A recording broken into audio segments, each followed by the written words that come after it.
Good morning friends, आपका स्वागत है हमारे YouTube channel learning point with Abhishek में डेली स्टेनो डिक्टेशन के जीवनी सीरीज में।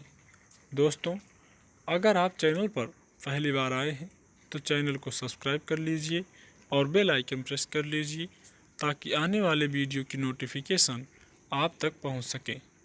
वीडियो को लाइक कीजिए, अपने दोस्तों को शेयर कीजिए और अंत में हमें कमेंट करके ज़रूर बताइए कि आपको ये डिक्टेशन कैसा लगा। 80 शब्द प्रति मिनट डिक्टेशन स्टार्ट।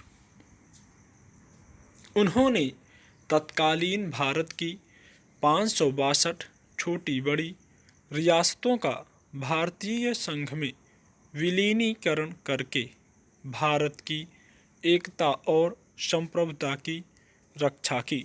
यद्यपि जूनागढ़ और हैदराबाद की रियासतों को भारत में मिलाने के लिए उन्हें कूटनीति का सहारा लेना पड़ा, परंतु यह सरदार पटेल ही थे जो इस असंभव से लगने वाले काम को संभव कर सके।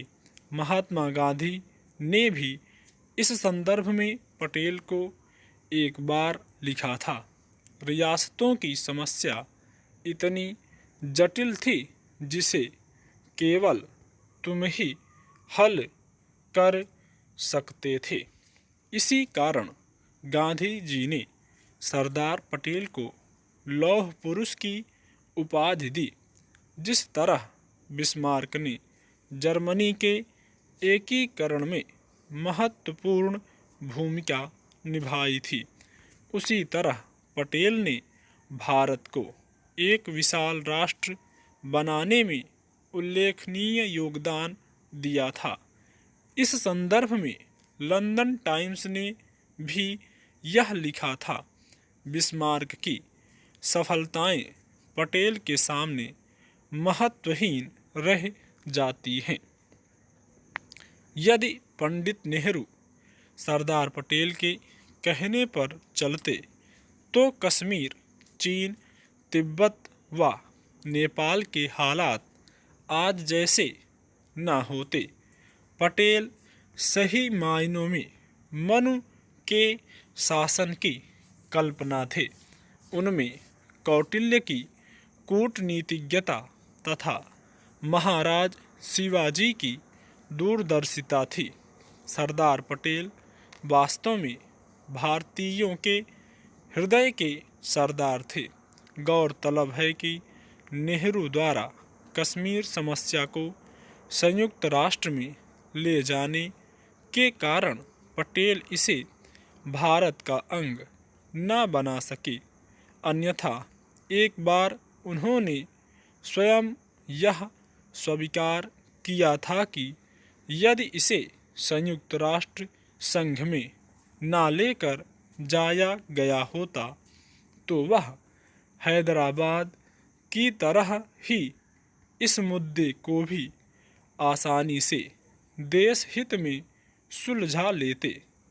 चीन के संदर्भ में भी उन्होंने पंडित नेहरू को सचेत किया था, परंतु उन्होंने सरदार पटेल के सुझाव की अनदेखी की, जिसका परिणाम आगे चलकर चीन के साथ युद्ध और उस युद्ध में हुई हार के रूप में सामने आया।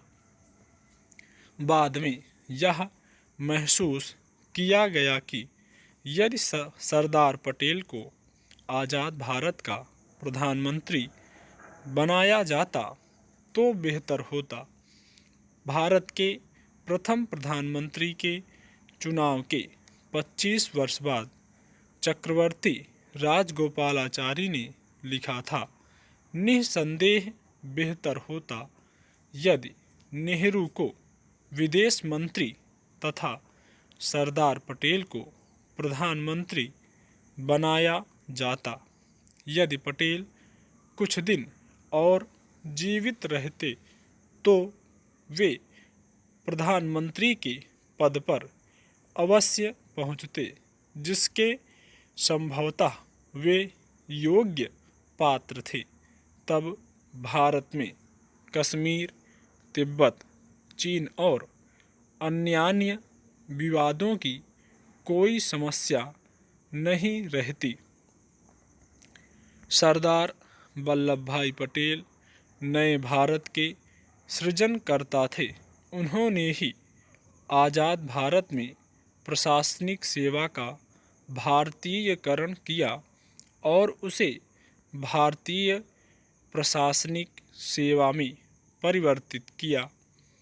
प्रशासनिक सेवा को आधुनिक स्वरूप देने का श्रेय पटेल को ही जाता है, लेकिन इन पर कठोरवादी होने तथा मुस्लिम विरोधी होने का आरोप लगाया जाता है, परंतु सच यह है कि उनके विचारों और कार्यों से यह पुष्टि होती है कि वह जीवन भर हिंदू मुस्लिम एकता के लिए संघर्षरत रहे। यह भारत का दुर्भाग्य है कि वर्ष 1950 में उनका निधन हो जाने के कारण भारतवासी उन्हें प्रधानमंत्री बनते हुए न देख सके।